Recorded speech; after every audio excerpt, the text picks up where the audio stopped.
Today we're going to show you some really simple things and some more complex things which we think you're all going to really appreciate using in VS Code. And by the end of this talk, we're hoping you're all going to say, yeah, VS Code can do that. Right? Yes. One of the things I love about this slide is VS Code, we think of it as a text editor, but you need to think of that spectrum as a slider. You can actually take a slider and move it across that spectrum. You can turn VS Code into as much of an IDE as you want it to be, or just make it a simple text editor. The choice is yours. And the man, the myth, the legend, one of his quotes that I love here from the original release of VS Code, it combines the simplicity of a code editor with what developers need to do their day-to-day jobs. Eric Gamma created this tool along with Chris Diaz and a bunch of other great people on the VS Code team. Yep. So we take these three pieces that they use to put it together. Monaco. What did you call it now? Monaco? Monaco. All right. That's the right way. We take these three pieces that runs with Electron, which allows us to have the desktop-like experience inside of our tool. Other great products also use Electron. And then TypeScript, the TypeScript server in this case, helping us get all sorts of great coding features, even when we're not using TypeScript, we're using JavaScript. So we take those pieces and we put those together, and what we end up with is Visual Studio Code. Burke. That's right. So Project Monaco now powering Visual Studio Code along with the other pieces you've seen here. But the reason I told you that story about Eric back in 2012 is because Eric is very famous for something else. They didn't just hire a guy, they hired a guy with some experience. Does anybody know what Eric was part of creating prior to Visual Studio Code? Gang of four, but that's not what I was looking for. I do have a Google cluster for the right answer. Who said it? I heard it. Somewhere in here. Say it loud. Eclipse. Eclipse. That's right. So the same person who brought us Eclipse has now brought us Visual Studio Code. So the reason why they hired Eric is because he had the expertise and the knowledge to create developer tooling. And now, as Paul Harvey would say, you know the rest of the story. That's right. So my name is Burke Holland. This is Visual Studio Code Can Do That. I'm also known as, you might also know me as who? Never heard of him. And you are? And I'm John Papa. I'm just the guy who gets to stand next to him, and we look alike, so that's kind of good too, right? That's right. You get two bald guys for the price of one. I think our pictures are up there, right? Lucky you. Oh yeah, next slide. There's me. That's or it's me, either way. And then there's... We're Yep, there we go. You got both of us. Everybody needs a doppelganger. It works out great for meetings over Skype. All right, so let's move right into it. By the way, before we get started, as Burke's cranking up here, we have, I think, just a couple tips to show you, like 90.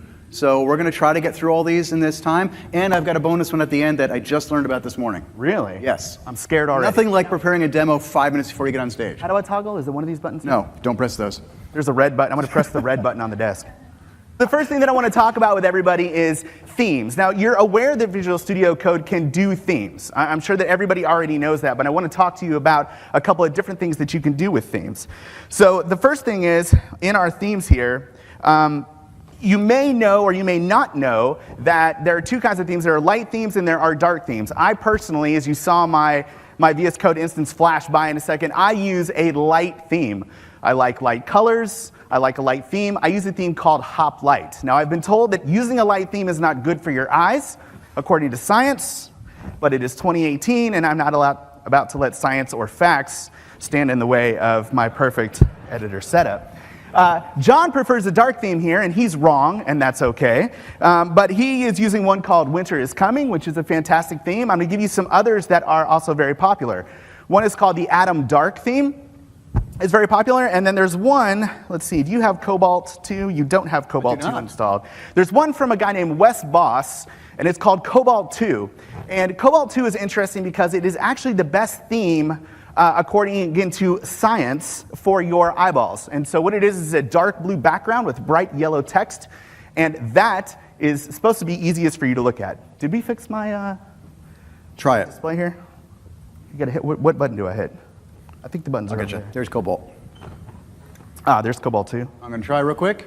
You're there, and then you disappear. And then I'm gone. All right. I hope you enjoyed that. All right, this is fun. Let's go to Cobalt 2. Okay, our video guy. Okay, thank you. See our themes here. So we installed a theme. Here's Cobalt 2. All right, so he's already got it loaded here. And let's just take a look at some of the files that we've got inside of here. Let's go here. John, I can't navigate your code. There we go. So you can see that we have sort of a bright yellow text on a dark blue background. Let me do that for you. Okay, go ahead. Go ahead. Are we good? Yeah, he's going to get another cable for you. Okay, perfect. Another thing that you will want to do for your VS Code installation is you're going to want to tweak these icons over here to the side. So let's go ahead and collapse these here. There we go. So you can see we've got a bunch of different icons over here for our files. Let me zoom in on this. You can see we got some Angular. You do Angular? A little bit. Does anybody know that? Okay. I don't think so. But the icon theme that most people use is quite popular. It's called material icons. And material icons is really, really neat because there's a different icon for every file type. So for instance, if we added a file here, so I'm just going to add a file to this folder. I'm sure you'll be fine with that, John. Oh, yeah, no problem. I've completely broke your demo. So like a pug file, and look what we get. Yeah! Everybody wants to write pug files now just so they can have a bunch of pug faces in their editor. I like to add just different file types just to see what the icon is. Like, do you need Docker? No, but I want to know what the file icon looks like, so I'm going to use it now. So material icons is another very, very popular editor theme. The other thing that I want to talk about when it comes to the appearance of your editor is something called font ligatures. Who in here, by a show of hands, has heard of font ligatures? All right, so a decent number of people haven't. If you haven't, it's totally fine. Font ligatures are fonts that take symbols that we use in programming, because we use a lot of compound symbols, and it turns it into a single symbol. So do you have font ligatures installed on this machine? I don't, but you can turn it on. Do you have Fairy Code installed on this machine? Yes. Okay, excellent. So what we're going to do first is you're going to go to download a file called Fira Code. Now you won't remember this. It's okay. It's in the slides. And Fira Code is an open source font. It's on GitHub. You're going to download it. It's a true type font file. You're going to double click it. Hope to God there's not a virus in there, and then it's going to be installed to your machine. Now, once you have the file, let's see. Have you added this to your user settings already, John? Nope.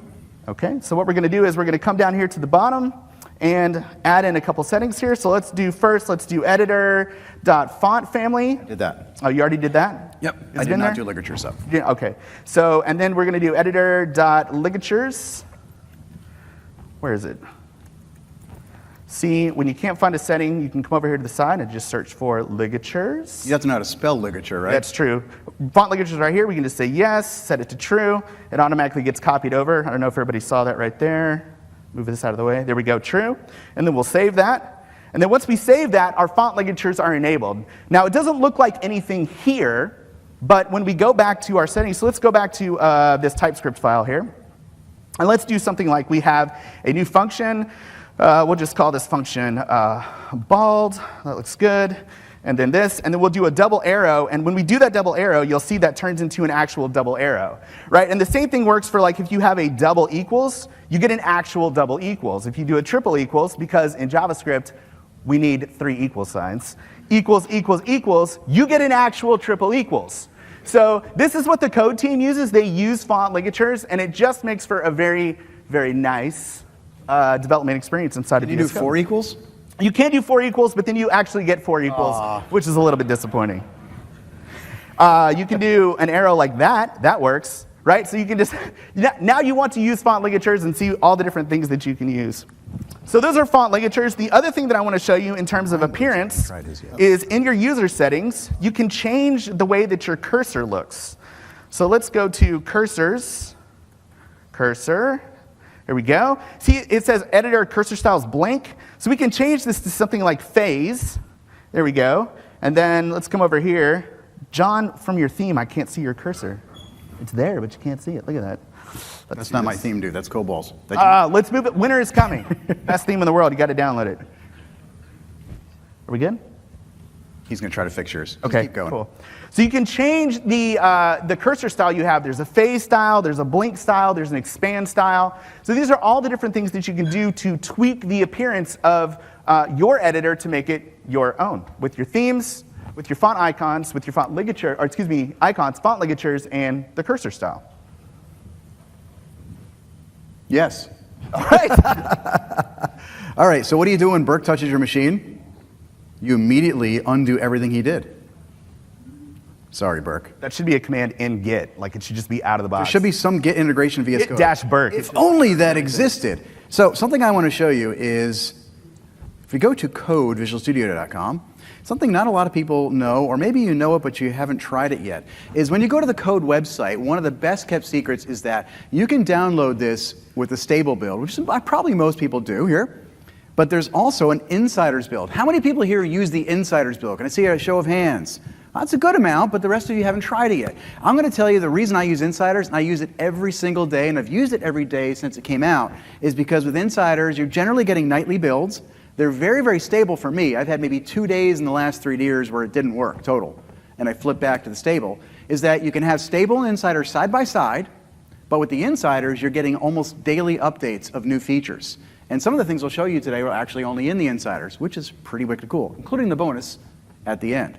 So if you want the insiders, you click the button, you choose, hey, I want insiders, comes over here, and it takes a really long time to download, like 8 seconds, and then it's on your machine. And then you can just open it up, and you can have insiders and regular code. So here I've got the insiders on my machine there, but I can also open up code side by side. And if you're into this, you can have 2 different themes running in both of them. So definitely something to check out. So once you install code, one of the things that a lot of people like to do is they like to be in some kind of a terminal. And maybe in the terminal, they'll go ahead and they want to be in a folder, like I've got this folder called Play, and in there I've got a folder called Node 101, and maybe I want to open up an instance of code. Well, you can actually set it up so you can have a key command here that opens up code. I set up a bash command so I can open up code by typing C dot. By default, Visual Studio Code will allow you to do this. So if I hit C dot here, up pops Code Insiders, which is my default, with that project right in the same machine. This is super handy. I use this all the time. There's probably one tip you should take so far. It's that one right there. Now I'm going to show you our favorite command. And Burke, if they don't remember anything today, what do they have to remember? Command PP? Command Shift P. Command Shift P. Yes. I'm doing Command PP. That's an actual thing. We'll get to it in a second. Yes. Command PP is great too. Command Shift P. If you forget anything in VS Code, brings up the command palette. And you can type things in there. For example, you can type in path. So you could say shell command install code insiders in the command path. That will allow you to type code-insiders in your terminal to open up code. Or in the stable version of code, it'll allow you to type code in terminal and open up whatever folder you're in inside of Visual Studio Code. So I've already done that on my machine, so that's where I am. Cool. And that's super helpful because when people tell me, they're like, Burke, just put it in your bash profile. And I'm like, I don't know what that is. But I can go to the command palette and just click a menu entry. I'm like, look, I'm just like you. I know all about the terminal. Are you just like me, Burke? Well, I'm not just like you. So there's another cool feature that's inside of VS Code that I want to show you all, because sometimes new features come out and it's hard to keep up with things. If you go to Command Palette again, Command Shift P, and I type in playground, there is an interactive playground that you can bring up. And the interactive playground allows you to learn some of the new features and not only read about them, but see them in action and try them right here. So I could go down to the background and I can highlight using a multi-cursor and I can type in Burke loves bacon, like that. And I can learn how to use features right inside of this playground right here in VS Code. If you haven't been through that interactive playground, I highly encourage you to go through it. Every line in there, you'll be surprised at how much you can master just from going through that interactive tutorial. Now, before we get too much further in tips inside of VS Code, I want to show you a couple things that you're going to see quite a bit. For example, you've seen us already have things like these different windows up in our machines. And let me open a folder. I'm going to type in my password. It's 123456. Don't remember that, please. It's so secure, John. I am very secure. So here's a folder, and let's say I'm inside my project, and I've got this open over there, and I've got this open over here. It gets like a little crowded sometimes. You're going to see different things happen. The thing on the left over here, that's our sidebar, this Explorer. I can make it come and go pretty quickly with the command keystroke, and Burke's going to show you that in a moment. This thing in the bottom, that is our bottom bar. And in there, we've got our terminal and our output and other things. We can make that come and go. We can also see we've got multiple files going on. You can have multiple files in multiple panes. For example, let's say I had index on this side and package.json over here. I can actually change the cursor by hitting Command 1 or Command 2, going back and forth between those two different files. Let's say I wanted to maximize looking at my package.json. I can drag it all the way over, and I can maximize it. Now, if I hit Command 1 and I want to see everything in the index file, it automatically snaps over and shows maximized view of the other pane. So I can make them do push-ups like this, and they can fight each other. And I can do Command 3 and go to another file. This project doesn't have a lot of files. Yep, there we go.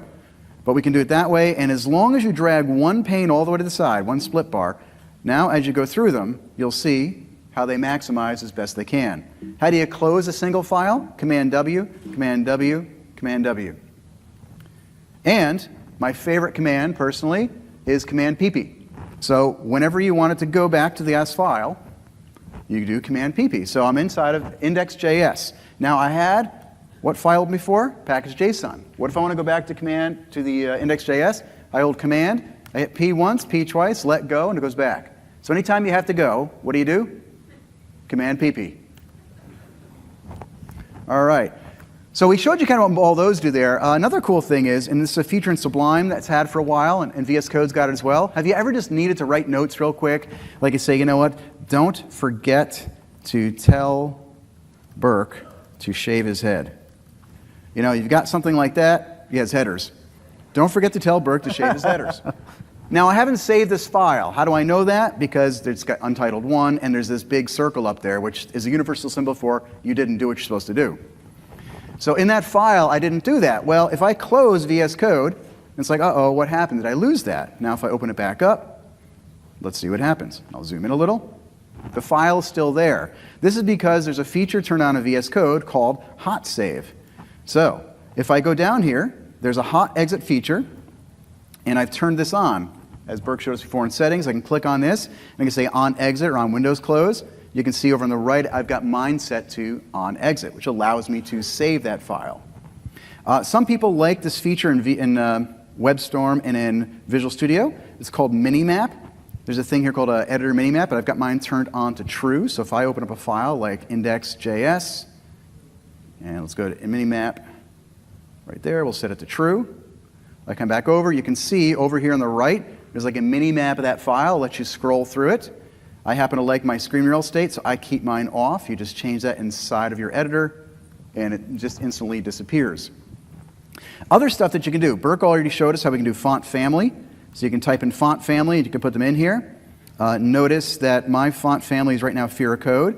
I happen to like operator mono. All you have to do is put it in the right order, and you can do it that way. It'll change that sequence. If you want to get kind of crazy, you can pick one like Architect's Daughter, and then your code.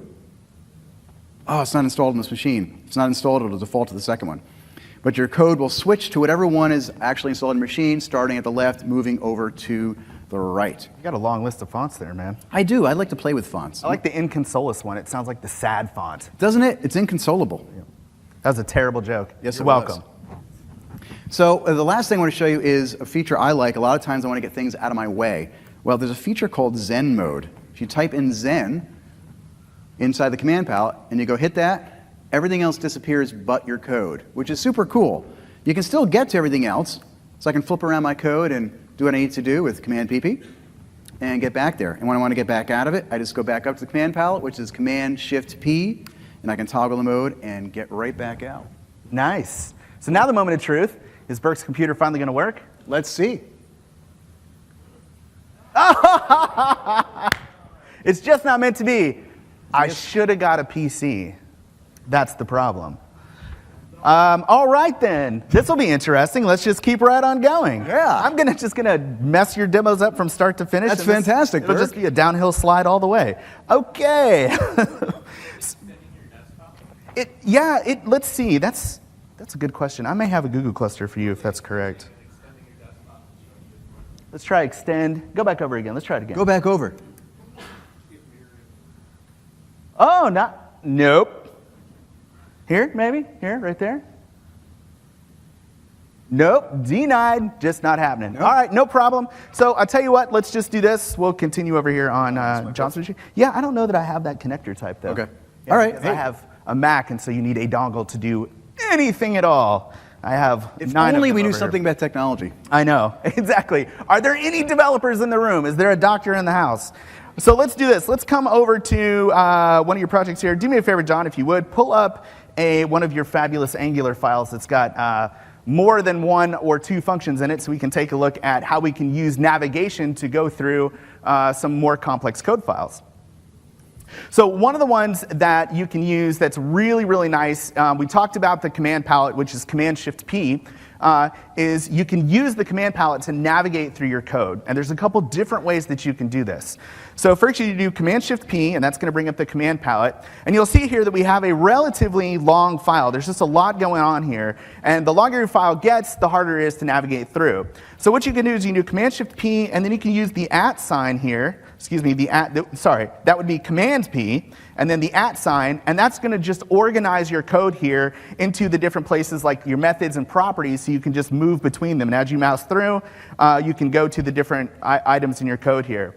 If you use a colon here, like this, it will now organize your classes, methods, and properties and group them up here in the command palette so you can easily jump between them.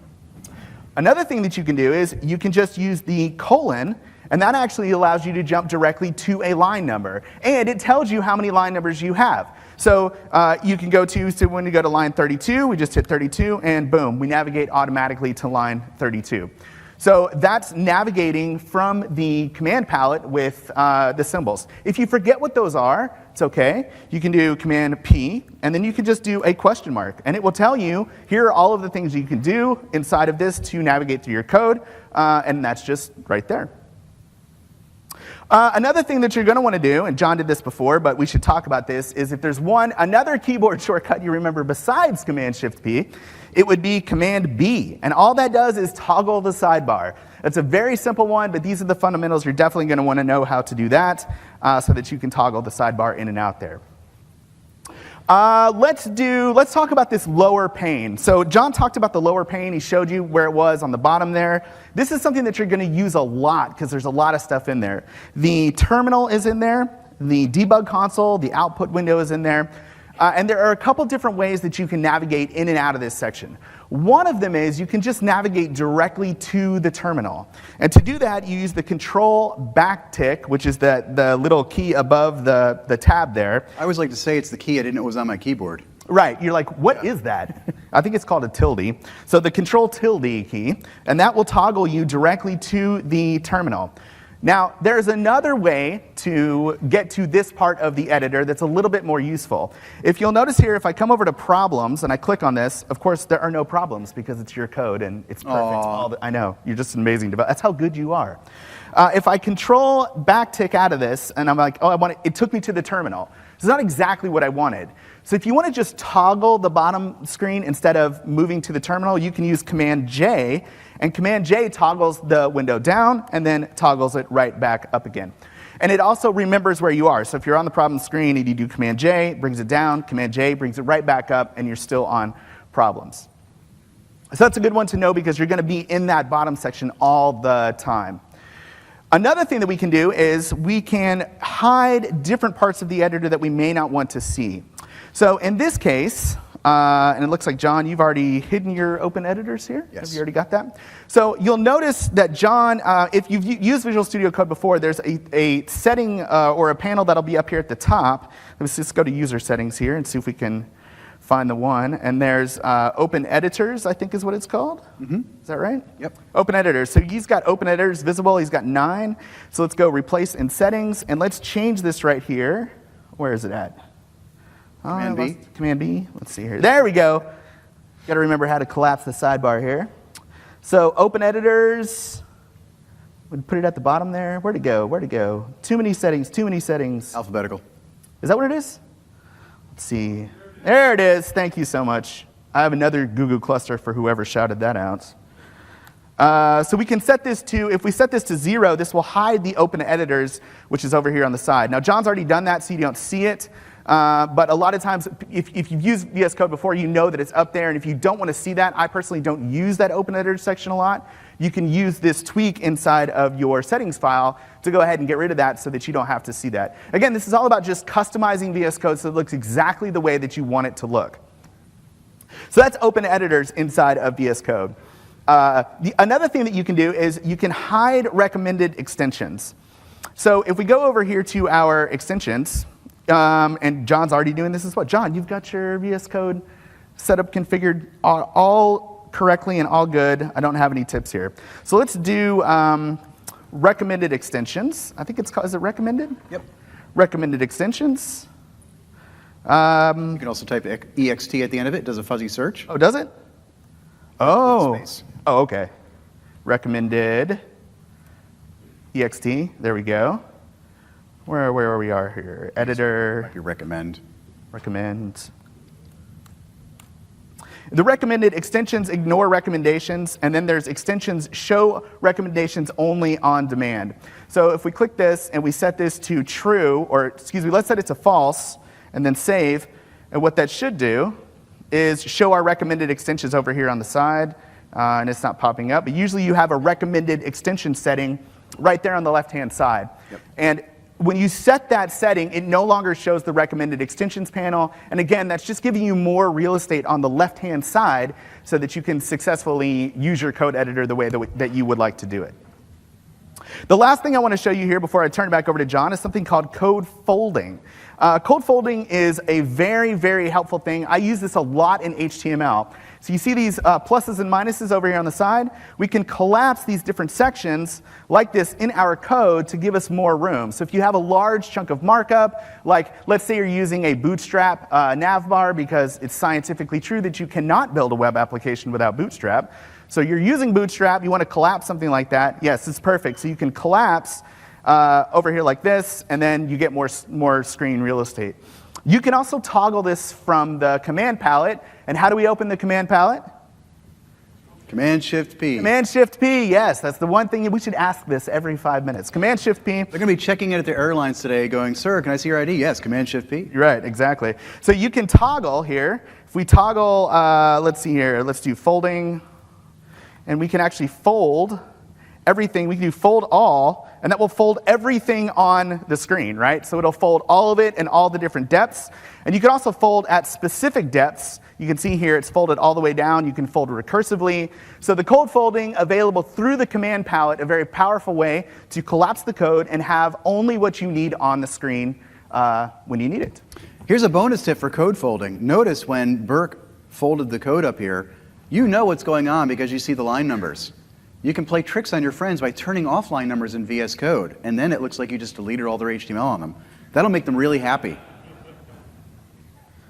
You can tell what we like to do around the office. All right, something else you can do inside of here. Imagine that you're looking at your code and you want to mess with your friends' heads, which you can tell we do quite a bit of. There's a nice feature called line height that I like to play with. So if you go to line height, if you just click on the pencil on the left, it's going to show me right where it is on the right. So remember Burke was looking for it over here? He knows that when you click over here, it goes right over to there. I've got mine set to 0, but what happens if I set this thing to 1? Who says having long files of 1,000 lines of JavaScript is a problem? I mean, But you can fit so much code on the screen this way. Yeah, come code with me, everybody.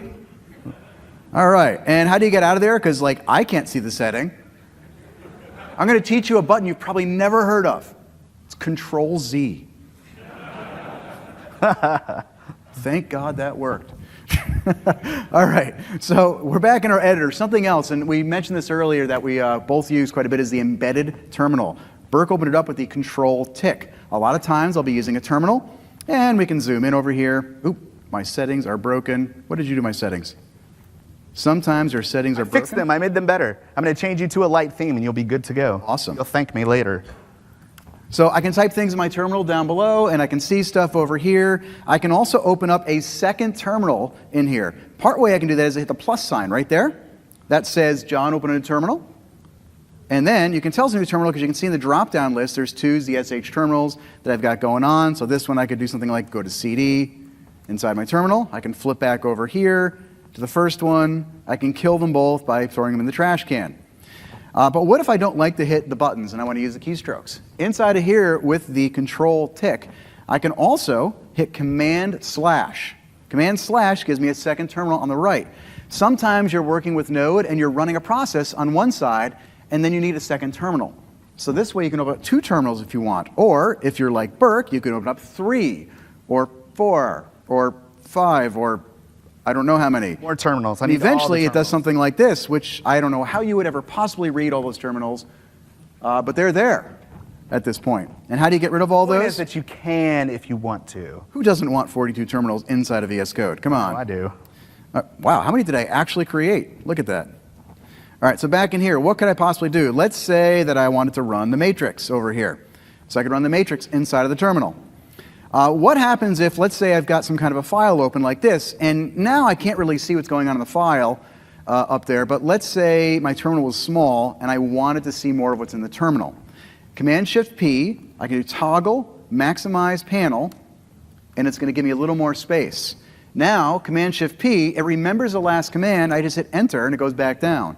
So whenever you just need a little more space for your terminal, you can toggle maximize panel and then make it go back down. So let's toggle it back up. Come back in here. And I'm going to open up a second terminal on the right. And then over here, I'm going to use Burke's favorite thing, Causse, Burke. And you can run two different things side by side inside your code. Moo. Just do it in Starbucks. Everybody will think you're super cool. Yes. That guy's Mr. Robot. Anybody watch that show? Yeah, it's a great show. Although it's super depressing after season 1. And also, it's Christian Slater's not real. He's not real? No. He imagines him. Did I just spoiler alert? Uh-oh. So sorry. Are we live streaming this? I'd just like to apologize to everyone on the internet. Terrible. This is my life, everybody. Yes, this is what you get when you get to work with me. I text you spoilers in the middle of the day. So something else that you really should learn about, which I find really super helpful, is sometimes you're like, you know what, I'm used to hitting a certain keystroke combination inside of code, and inside of other tools, and it just works. For example, let's say you're on Twitter, or another page like this, and you're like, you know what, I just want to refresh my screen. Hey, look, there's my buddy Max. And if I want to refresh inside the browser without touching the mouse or the trackpad, how do you do that? F5 or Command-R. So in my case, I hit Command-R a lot, and it's refreshing Twitter. Hey, there's Simona. Hi, Simona. You're also on the big screen. And inside of VS Code, remember we said that VS Code is actually an Electron app that's running basically web code inside of it. So it's effectively like a browser. So sometimes you're like, you know what, I changed some settings and things aren't really working right, and instead of closing it and reopening it, what you can do is go to Command-Shift-P, you can type in reload window, and you can select it. Well, I didn't like doing that because it's Command-Shift-P, it's type reload, then hit Enter. I wanted to do is map it to my own keystroke of Command-R. So I hit Command-R, and it reloads VS Code for me. How did I do that, though? What I did is I went up to the key bindings, keyboard, and I go into, let's go to the file, and you're going to see all the available key bindings are on the left, and the ones that I have mapped for myself are here on the right. And I mapped Command-R to reload my window whenever the editor has focus. And you can do all sorts of stuff. Like you can see here, like killing all my terminal windows. I've got that there. You can switch all your code to uppercase with Command-Shift-U. I do a zoom reset. Everybody in the browser, do you ever zoom in a browser like this? Or zoom out? Let's go see Simona's face really up close. There you are, Simona. Sorry. So there's Simona's face, but in a browser, you can hit Command-0, right? Inside of VS Code, doesn't work by default, but you could come into here and zoom in and then hit Command-0, and I got to get rid of your bug, whatever you put in there. But then it would set it back to 0. Burke, we're up to tip 42. Nice. All right, so we're going to try one more time, and I'm praying. Somebody send in the AV gods to rescue me, please. What's that? It could be. Let's try that. You want to switch back, John, here? And let me just try to fix it again real quick. Let's see here. Let's go to settings. Let's see if we can change the resolution. Let's go to scale. Let's do 1600 by 900. Nope, that's not going to do it. 1280 by 720. 400 by 600. All right. It just wasn't meant to be. All right, so the next thing that I want to talk to you about is something called Emmet. Who in this room has heard of Emmet? Just by a show of hands. Okay, a few people, several people haven't. That's totally fine. Again, we're all at different places learning how to do different things with our editors, with our code. So Emmet is a way for you to compose markup very quickly without having to use angle brackets. So John, if you could open me an HTML file or create me a new one, that'd be great.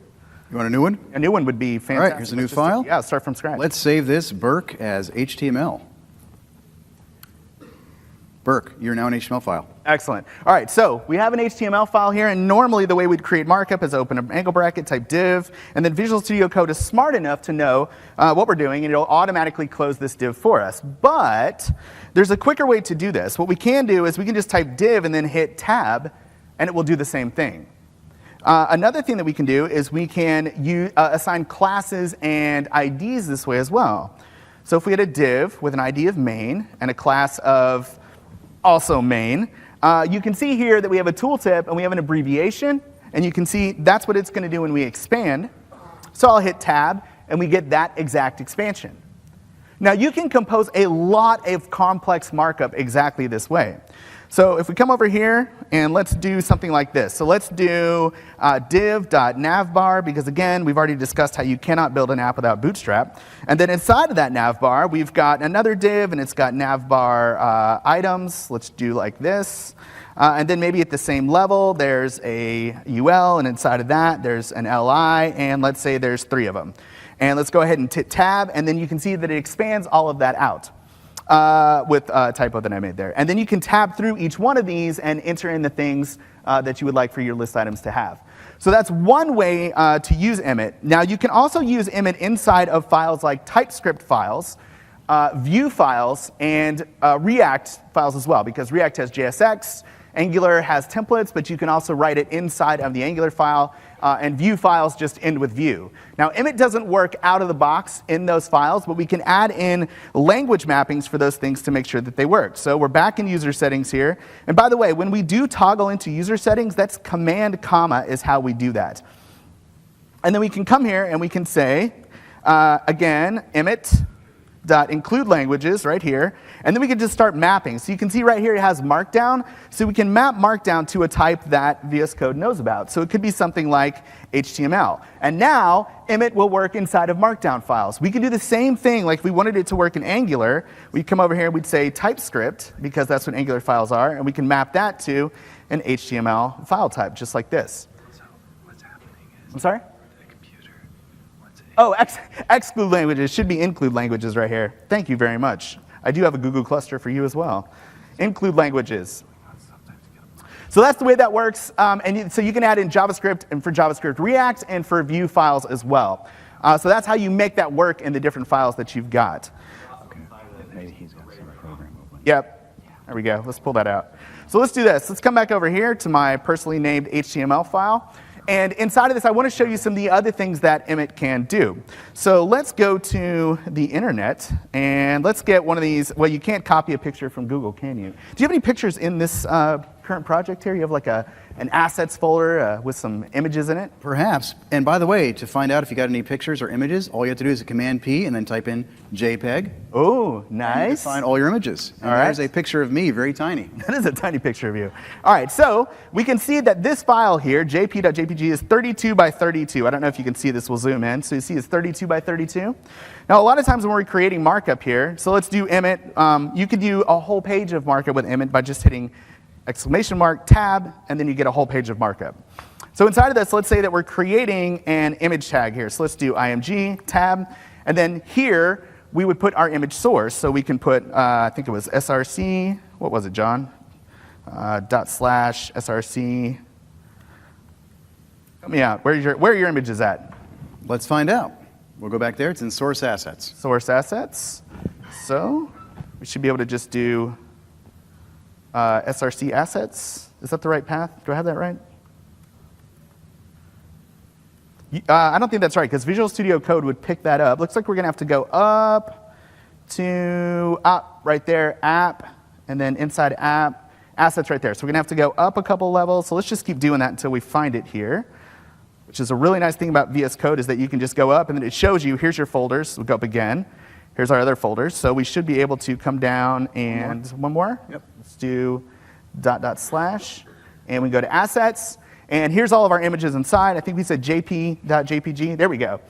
But what you're going to want to do with your image tags is you always want to add a width and a height to your image tag, because if you don't, when you go to render this in the browser, it's going to render, it's not going to reserve the space on the page for it. And one of the things that's always a pain for me is that I don't know how big my images are, so then I have to go find out and then manually put them in, and so I tend to just not do it. So one of the things that Emmet will do for you is automatically update the size of your image in your markup. So for instance, all we have to do is come here at the end of the tag, Command-Shift-P, correct? Only one person, Command-Shift-P. And then we'll do update image size, like this, on Emmet, hit enter, and boom. You can see right there, width 32, height 32, it automatically brings it in. Now this is a really, really cool tip because this doesn't just work inside of your project with local small pictures of John's head. This also works with images that are out on the internet. So if you're referencing a file via a URL, this will work there as well. Another place that it will work is inside of CSS. So if you're setting a background image and you have a local file or a remote file, you can specify that and it will automatically update your image size. So there's no more excuse to have image tags without an image size in. Emmet can do that for you. Another thing that Emmet can do is it can just straight up do math. So if we had, let's say we had 1,000 times 2.34 times divided by 10. We can highlight this right here and just say Emmet math, just type math, evaluate expression, and boom, it evaluates the expression for you. So you don't, if you're using a calculator along with Visual Studio Code, you really don't need to do that. You can do all of this right inside of the editor, and a lot of this, most of this, is powered by Emmet. You're not going to remember all of the Emmet shortcuts and abbreviations. That's okay. There is a cheat sheet for Emmet that you can go out on the internet, just Google it, and what I would do is just print it out and then just start using Emmet as best you can, and then you'll begin to learn the shortcuts as you go along, and you'll be a much more productive developer. Yes. Cool. Git. Undo all changes. I didn't even know I had a tiny picture of me there. That's like really weird. Why is that there? Is it like the favicon or something? Probably, yes. That's what I need is your picture on all my browsers. I was at an event recently, and it was a Viking, so my little tiny pictures. Or, if you know who Ward Bell is, you get a nice little picture of Ward Bell in there. All right, so what comes up next? Organizing imports. One of the things I like to do inside my code is I like to have, this is a Heroes application, and you'll notice I'm doing pattern matching here, looking for files. I know I have a file that's a TypeScript file, and it begins with the word hero. And I know it's like got list in it somewhere. So I can type in hero list like this, and notice it's doing a pattern match. Even though the dash wasn't in there, let's say you don't know how to spell hero, you just say it's her list. You can find it here. I do this a lot. I can say, I know there's an HTML file called hero list somewhere. I can go find that pretty easily too. So it's a very, very quick way to find your files. Command-P, partial file matching, and I can go check out a file. Now, when I scroll back out of here, and let's go find a file that's got more stuff in it. I think this one has a couple imports at the top. Let's say that in your file you've got a lot of spaces going on, you've got multiple lines, somebody got to your code, and this is probably really upsetting Burke. I know he's got like a big problem with spacing. So tabs or spaces?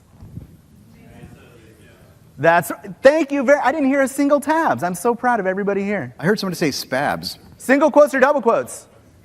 Single. Single quotes, yes. Wow, we're all on the same page. I like it. So let's say you've got your code in here, and you're looking at it. If you press save, watch what's going to happen to my code. Doop, boop, boop. Puts it up there. There's a feature called Organize Imports. It does not make that noise. That was me. I don't want to use it then. Yes, exactly. If you type in Oregon, it will find different features over here on the side. It's not finding them there. Let's go find them. Why is it not finding them? Well, there's a feature in there called Organize Imports.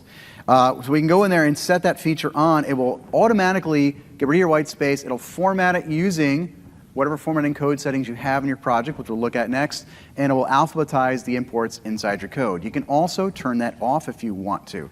This is a feature that I believe, Brian Clark, is this in the stable yet?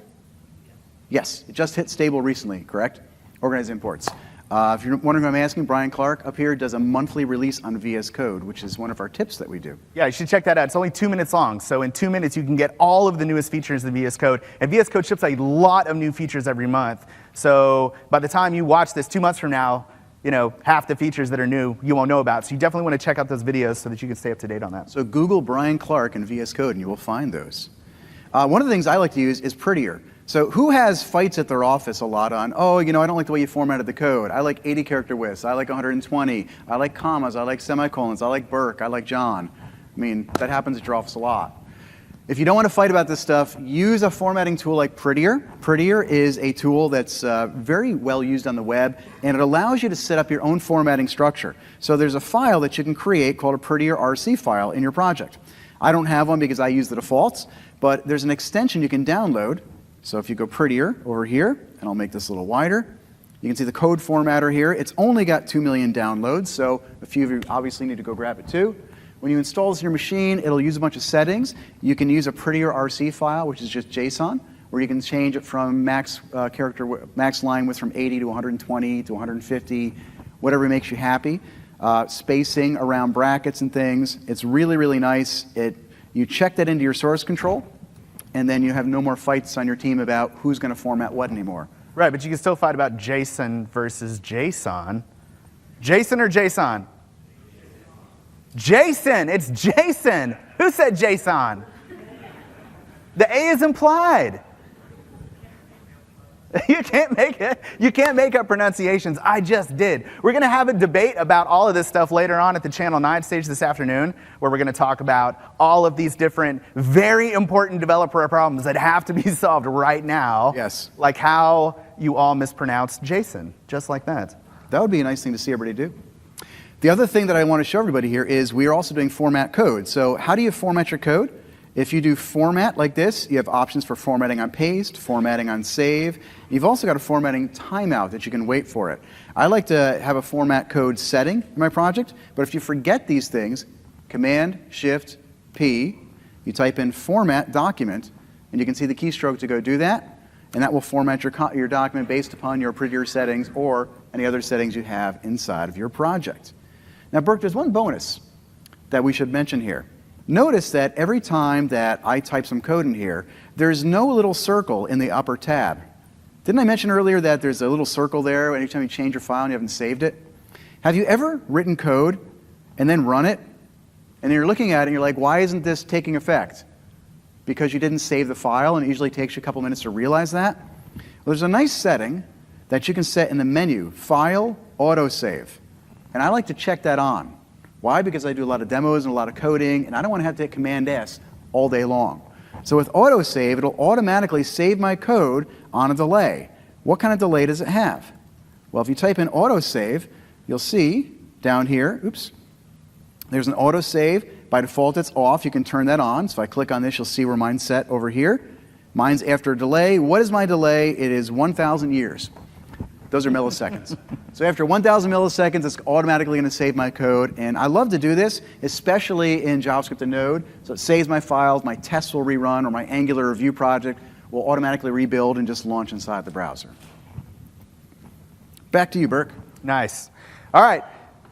The other thing I want to talk about in VS Code is IntelliSense. Now, I'm sure most people are aware that VS Code has IntelliSense. IntelliSense has been around for a while. I did hear somewhere that Sublime Text was the first one. I thought it was Visual Studio, but Sublime Text is the first one to do IntelliSense. I may be wrong. But one of the places that you may not know that VS Code can do IntelliSense is in JSON files. It works in JSON files. It also works in JSON files. So let's go over to our user settings. So we've been in this file a lot today, and we've got tons of user settings. You picked up one thing, it's that you're gonna tweak user settings a lot. So let's come down and when we're looking for another setting, we can hit the quotes like this, and then all of our settings appear over here to the side. So VS Code knows about what all the settings are, and then it also knows what all of the options are on this side. And this is powered by the IntelliSense in VS Code. Now, this may not be much of a surprise to you, but this also works in places that you wouldn't normally expect and in ways that you might not normally expect. So let's do this. Let's take this out. Go ahead and save that, mess your project up royally. And then let's look for a package JSON. I'm sure you've got one of those. All right, we got our package JSON open. You got quite a few things in here, John. One of the things, though, that you probably don't know about VS Code is that IntelliSense works inside of package.json files. So yes, it works for stuff up here like this, where you have your name and your license and the scripts and the repo, so you can just quotes, and then it'll tell you what all those things are. You're not going to fill them out anyway, so that's fine. So let's just go ahead and take this off. I like it when you initialize a new NPM project and it's like author, repo, description, and then you just go through all of it, and then it says tests, and it's like none, because I don't need any tests in my project, so just none. Why does it ask you about tests? What are tests? Yeah, exactly. Tests are for demos, not for real life. All right, so let's go down under dependencies here, and one of the things I want to show you is under dependencies, we've got all of our NPM packages. Now, you don't normally hand edit your package.json file. Normally, you npm install, you pull in a package. But if you had to, for some reason, I find myself every now and again needing to hand edit this file, you can come down here, and if you press Control Spacebar, it will go out to npm, and it will look at all the different packages that are available. So obviously, we're going to want to use CoffeeScript because it's 2011. And so we're going to want CoffeeScript. But what version of CoffeeScript do we need? Well, we don't know. At this point, you'd have to open a browser, go out to npm, check what the current version is. You don't know, do I need a squiggly? Do I need that caret? What the heck do those things even mean? Nobody knows. But you can let VS Code handle this for you by coming in here to the quotes and hitting Control Spacebar, and it will automatically go out to npm and detect the latest version of the package. This is a really, really powerful tool because it allows you to keep context and state where you are inside of your editor without having to bounce around to check different things. And again, you can summon IntelliSense at any time with Control Spacebar. So this works right inside of JSON files. This is npm IntelliSense. While we're talking about npm, I also want to talk about something from Eric Gamma. We've mentioned him a couple of times. He wrote a package called npm. So you can install an extension called the npm extension from eGamma, and that does a lot of different things, like it adds a bunch of options, menu options, to your editor. So you can, if you type in npm, you can see that I've now got run, install dependencies, and then it also has all of my npm scripts right here within the command palette. So I can run a build, I can run test, I can just do run start. So you can control all of your npm actions directly from here. The other thing that it will do is that it's very, very smart about knowing which packages you have and are using in your project, and if you have a discrepancy in your package.json file. I see you've upgraded to Angular 6. I have. How did that go? Well. Wonderful. All right. So I'm just going to go ahead and completely break this. So let's just say he's on version 5.2.0. We'll just go ahead and save this. It's okay. I don't need to demo Angular. Yeah, it's fine. Nobody's going to look at that. And then you can see here that it's telling us that we have an invalid package installed here. So this is the npm module that's telling us you're referencing a version that you don't have, so that it can smartly look through your folder, look through the dependencies that you have, and then visually tell you if you have any problems. How many times have you opened a project and then tried to run it and gone, it doesn't work? And been like, oh, I didn't do an npm install. This package or extension will help you by showing you visually what's going on there. So if I opened up this file and I had like 100 green squiggly lines in there, that'd be a great indication of I need to run npm install. Exactly. And then the other thing that this package will do is, I think we already went over allowing you to launch your commands. One of the things that I wanted to show you that's sort of an npm hack, not really to do with Visual Studio Code, but Elijah Manor showed me this, and it changed my life because it's the simplest thing in the world. So I'm going to go to a terminal session. Remember, we can do Control backtick there to open that up. So if we wanted to do, I tell you what, let's do, I'm going to go up a directory. Let's do a new directory. Oh, I'm going to Git directory now. That's weird. So let's do directory Burke, and then we'll move into Burke. And let's say we want to initialize a new project in here. So we would do npm init.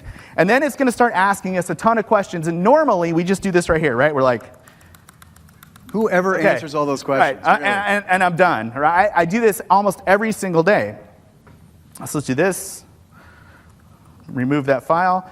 What we can do instead is we can just say npm init -y, enter, and boom, it just answers all of them for you. So everybody thank Elijah Manor for that tip. That's directly from him. That will save you a ton of time.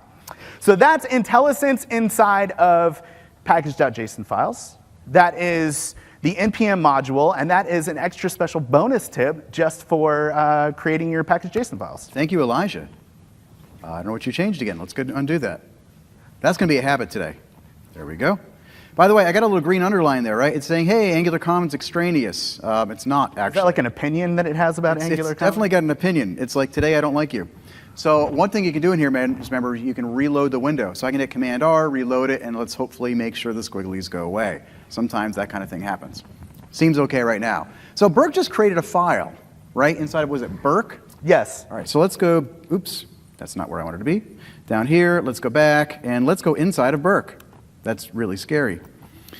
So I'm looking inside your head. Yes. I'm scared. There's not much there. It's like the Lego movie. Yes. And then we're looking, we see a package JSON. But maybe I wanted to load that in this project. Remember, I could type in code. I have a shortcut for C because I'm really efficient. It's 25% of the time to type it. So I type in C and I could do C dot. That would open up a new instance of code because this is just a terminal. What if I want to stay in this instance? I can do -R. That means I really want to stay here. So I can type that, and it's going to go open that folder in this instance of VS Code right here. So you're not opening a second instance.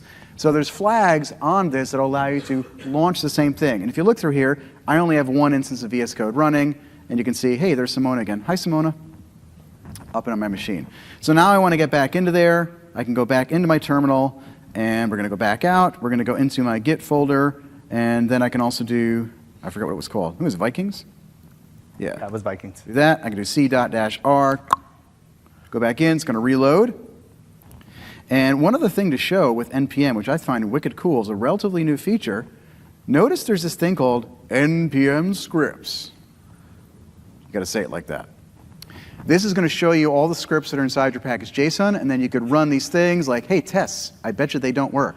But I could right-click it, and I could choose Run, and it's going to go ahead, open up a terminal. It's going to run my tests. I'm pretty sure they're all going to fail because I have not changed them for Angular 6 yet, but it's going to run over there. But that's kind of nice because alternatively, what would we do? We'd open up the terminal, run npm test, do it ourselves, or, and I'll kill this one here, boom, boom, or we could go up to npm run script, and we could choose test right from the menu. So there's multiple ways to solve the same problem. It really depends on how you like to roll. If you like the keyboard, you can use the commands, you can use the terminal, or you can use the trackpad and right-click over here inside of your npm scripts. Yeah, so you can see how we're just sort of moving the slider. This whole session, we've just been moving it from text editor, and we're moving closer and closer and closer to IDE. So as we move closer to IDE, I want to talk about some features that you're going to find more inside of an IDE, because that's the direction that we're headed here. One of the things that I always loved about Visual Studio, I was a .NET developer for a short time, and I was a terrible one, and you're all lucky that I don't do that anymore. But one of the things that I really liked about Visual Studio was that the database tooling was right inside of the IDE. You didn't really need to go to the management studio. It was just there. So if you wanted to run a query, if you wanted to create a table, if you wanted to test, all of that was there. And that's really the defining feature of an integrated development environment, is that all of the development things that you need are integrated in. And so one of the things that you can use inside of Visual Studio Code is something called the Cosmos DB extension. Now, the Cosmos DB extension connects to Azure Cosmos DB. There's a lot about that in the keynote. It's a fantastic database. But one of the little-known things about Azure Cosmos DB, or the extension rather, is that it will connect to any Mongo DB instance that you have. So in this case, John's got one running his local host here. You can see that. But this will connect to any Mongo installation running available on the Mongo DB // protocol. And there's no security, so you can hit any database in the entire world. That's right. Look at you. You have the keys to the kingdom. We're kidding. And then you can see your collections inside of that. So if we click on this, we can see the different documents. If I was to right-click on this and say Open Collection, we can see all of the data over here on the other side. Now that's really nice. It allows us to move through our data, but remember we talked about having an integrated development environment where you can do things like test queries. So a lot of times when we're developing against a database, we need a tool that allows us to go in and write and test our queries. We can do that inside of Visual Studio Code. So Command-Shift-P opens the command palette, and we're just going to look for a Mongo scrapbook. So I'm going to do New Mongo Scrapbook here. And you can see over here on the side that it says that we're connected right here to this MongoDB instance. So at this point, we're just using straight Mongo DB, and we can come over here on the side, and I hit DB like this, and a dot, and I get IntelliSense built into Visual Studio that tells me what my collections are. So we'll do the heroes collection here, and then I'll hit a dot again, and it tells me here are all the Mongo commands that you can run against this collection, all within inside of Visual Studio Code. So I can do find, like this, and then if I want to execute this, I got a couple different options. I can do Command-Shift-P and just say execute command, execute MongoDB command like this, and there we go. Or, close that. Oh, let's not do that. Let's close this. We can do Command-Shift and then double quotes, and that will do the exact same thing. So you can test out all of the different commands that you have, all of your different Mongo queries, without having to install a MongoDB admin tool, all from within inside Visual Studio Code. And if you're using Cosmos DB, you get a whole host of other stuff as well, things like access to the key value store and the graph API and things like that. There was a session, Matt Hernandez did a session covering that in more detail. So if you missed that one, I think you should be able to check out the recording on that. And we have links to those other sessions Correct. at the end of the slides. Yes. Very cool. Show that one? Yeah, we want to do that one. Do you have a JavaScript file we can look at here? No, but you can make one. All right, sounds good. Actually, you know what? Let's do you have functions installed? I want to talk about that one too. Yeah, Azure Functions. This is another really cool one. Again, we're talking about making Visual Studio Code in IDE. So the Azure Functions extension is an extension for Visual Studio Code that allows you to very, very easily work with Azure Functions, create them, run them, test them, debug them, and even deploy them. So in this case, if we wanted to create a new Azure Functions project, I can click on this folder here, and it's going to ask us where. So we'll just do a new folder here, and I'm just gonna, sorry, John, I'm completely ruining your. I'm just going to watch so I know to go clean it. It's called Functions Demo. We'll select that, and then we're going to select a JavaScript function type here because we've already talked about what a terrible C# developer I am. You do not want me writing that. So we'll click that, and then it's going to go ahead and it's going to create a new project for us inside of that folder here. And then what we can do is we can come and create a new function, a new Azure function inside of that folder. And those Azure functions could be blob triggers or queue triggers or timer triggers. HTTP triggers are probably the ones that we use most often as web developers because we're familiar with how to do that. So let's see, let's see if we can open it here. Let's do open, see if we can find our, what's it called, Vikings? And I think I put it inside of a folder called Functions Demo. There we are. So let's open that. We won't save any of that. There we go. So now our functions project is open here, and if we wanted to create a new function, just come down to our, what do they call these things? Are these called, Chris, what's the name of these little sections here? Explorers. Down to this, I always call them the wrong thing. I'm like, this panel, this blade. No, that's not right. Explorers. Click the little lightning bolt, and we'll say that we want to use the current folder that we're in, and then wants to know, well, what sort of a trigger do you want? We'll say we want to do an HTTP trigger, like this, and we'll just call it hello build. Like this. We'll do anonymous, because who needs security? And then we've got a function here, and we can go ahead and run this by coming to the debug, hitting the play button, and this will go ahead and fire up our function locally, and then we can just click. Let's go back to our terminal. You'll see the URL here, and we can just hit it like this, and boom. You're already writing Azure functions. That's all you have to do to create an Azure function. That's all you have to know. And then when you're ready to actually publish your Azure function, let's disconnect this. You can just come over here to your section and Azure Functions down here, and you can just hit this button right here, and you can deploy directly from Visual Studio Code, and you can also create your functions project directly from Visual Studio Code. So this is a really, really powerful way to work with the different features in Azure. There's also extensions for App Service. There's extensions for Azure Storage Explorer, or Azure Storage. There's extensions for functions. We talked about that. We talked about Cosmos DB. Am I missing any? Docker, Docker. There's a Docker extension as well. Yes. I'll be doing a session later this afternoon showing a lot of these different Azure-based and Node-based extensions, building a Node app, I think around 115. Okay. And we have, I think, just 2 or 3 more things we needed to show you. One, I want to show the bonus one, just make sure we get time to do this one here. So this literally is hot off the presses. Let's see if this works. I created a new project. Burke doesn't even know what I'm going to do. What's he going to do up there? Oh, my God. It's so amazing. So I've got this fascinating project called Node 101. It's a really, really big project. It's got a single file, and it's a Node server. That's it. So inside of this file, I could run this, right? I could just go down here, and I could type in node server.js, and that's not the name of my file. It's called node index.js. It's listening on port 3000. I can come up to here. I can type in localhost 3000. We'll zoom in, and you can see, yay, look. It's not really on Azure yet, but you get the idea. So we've got our node server here that we can run, but what if we want to debug it locally? Well, Burke, how do we debug locally? By creating a launch configuration. A launch config. So I can hit this debug thingy over here, which is a bug with a slash through it, and I can just do run, right?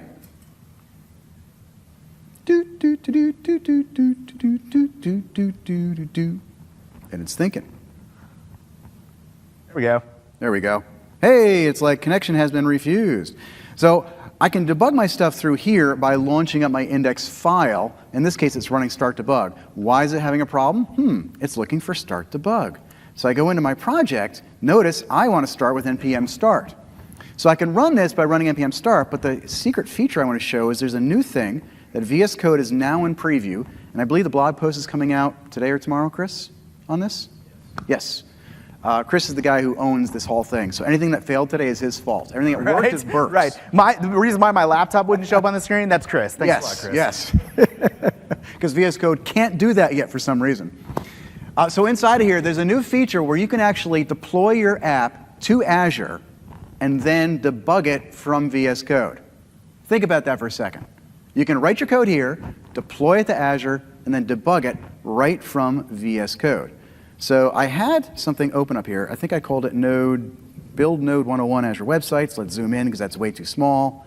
This is a live site. You can all hit it. It's an amazing website that I wrote up on Azure. And if I wanted to debug this, what I could do is I have to set an npm script, and I'm calling it start Azure debug. It's just a convention we're using right now. You can name it whatever you want. I've then told Azure that this is what it's going to run, so it knows to run that. And I'm not just running node index. I'm running it with the inspection flag, so it knows it's going to use the debugger. And there's a special environment variable here that we're going to set. This is all going to be explained in a blog post that's going to be coming out soon, and how this works from the app services team too. So when I set all of this, then what I can do is come back to my project. And you'll notice I have some options here. I could deploy to a web app. I've done that. You just saw it actually running. Well, now, over in the Azure pane, I've got the app service extension. I could open up John Papa. Hey, we opened Burke before. And inside of here, you can see I've got build node 101. If I right-click on that, there's a new feature down here called Start Remote Debugging. Who wants to try it? Chris, it's going to work, right? He says, I hope so. This has literally just happened. And look at that. We've got a debugger, and we hit a breakpoint. Woo! Nice. But wait, there's more. So we're inside of here, and notice we're stopped here, but I'm trying to inspect res and stuff, and I want to break inside of this. It broke inside of an asynchronous callback. That's really cool. So normally, when you want to break inside one of these callbacks, you've got to change your code to put curly braces there, and then go back and put the breakpoint. I've done that. What would have to happen then is I'd have to save my code and redeploy it to Azure and then retry it, and I don't really want to do that. So we can right-click inside of our code, and then we can choose this option down here, add a column breakpoint. I've already selected that, and that's why it's changing it there. So now I can see the message is hello from Azure. I can come over here to my code. I could change, get rid of some of these guys. I could come down to my code, and I could look through, and I could change the request. I could let it run through. And if I want to, I can change the message, and we can change what happens up top. That's pretty cool, and it's guaranteed to work. Chris Dye has said so. You just saw it. Not something I think I would do for production code, but if I wanted to debug something live on Azure, super easy, because, hey, every time you run code locally, it always works on another machine, right? Yeah. So, Burke, we have one last tip. What you got? We talked about this thing called a multi-cursor. Have you ever had a project, let me go back to my Vikings. Have you ever had a project where you wanted to grab something out of someone's package JSON and you wanted to just grab just what those packages were? Like maybe I want to grab just the Angular stuff here, and I want to go install those. So what I could do is I could grab all of these files here. I'm going to open a new file with Command N, just an empty file. I'm going to paste. What I really want to do is end up with something that looks like npm install, and then all of those packages. So what I'm going to do now is I'm going to go through and I'm going to highlight whatever I see is common throughout them all. Maybe they're not all starting with Angular. In this case, they are. But I'm going to grab the quote, colon, space, quote. Now I'm going to hit Command D, and you'll notice the cursor is moving down the line, finding every match that I've got. I can then delete those. I'm holding Command Shift right arrow, go to the end of the line, deleting those. Command left, deleting the comma at the beginning. Now I'm going to go to Command right to go to the end. I'm then going to put a space in there. I can go back. I can now go to the end of the line, front, and now I can go ahead and space them all out. Go to the end, and I can type in -save. Now you can send that command to your friends. You can run it at a terminal, copy and paste it, and do it. This is super powerful. It's called a multi-cursor. It allows you to edit multiple lines of code all at the same time. And it's one of my favorite features that was in Sublime. And I wouldn't use VS Code till it was there. And these guys put it in, and it's pretty awesome. All right, let's flip back to the slides. This red light's blinking. My anxiety level's going through the roof. All right, as we're out of time. Where do they go to find all these tips? So first of all, the slides are going to be available. All of the tips that we gave you are going to be in image and GIF format in the slides. So you don't have to remember any of this stuff. Just know that you can do it. Go back and research in your own time. Here are all of the different resources that we've got for you in terms of VS Code, the Angular Essentials package from John, the Extensions Marketplace, Node extensions. Everybody took their pictures? Their grainy pictures? All right. There's a lot of Visual Studio Code at Build, so if you're interested in more, here are some of the other sessions that we've still got that you can go to. I'd recommend checking those out. There's going to be a lot of Visual Studio Code for the next couple of days. We'd like to thank you for joining us this morning. You had a lot of choices.